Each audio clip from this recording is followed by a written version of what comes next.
এটা কি? সত্যিই সোনার ডিম। জানি না কবে আমাদের ভালো দিন আসবে। মন খারাপ করো না, ধৈর্য ধরো। একদিন নিশ্চয়ই আল্লাহ আমাদের ভালো সময় দেবেন। একদিন কৃষক বাজার থেকে ফেরার পথে আহত একটি সাদা রাজহাঁস দেখতে পেল। আহারে, বেচারা খুব কষ্ট পাচ্ছে। ভয় পেও না, আমি তোমাকে সাহায্য করব। কৃষকের মন নরম ছিল। সে রাজহাঁসটিকে বাড়িতে নিয়ে এলো, যত্ন করল, খাবার দিল আর ভালোবাসা দিয়ে সুস্থ করে তুলল।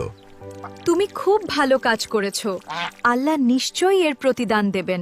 পরের দিন সকালে কৃষক ঘুম থেকে উঠে দেখল রাজহাঁসটি একটি ঝকঝকে সোনার ডিম পেড়েছে। এটা কি? সত্যিই সোনার ডিম। সেই দিন থেকে প্রতিদিন রাজহাঁসটি একটি করে সোনার ডিম দিতে লাগল। কৃষকের সংসারে সুখ ফিরে এলো। আমি যদি সব সোনার ডিম একবারে পেয়ে যাই, তাহলে একদিনেই ধনী হয়ে যাব।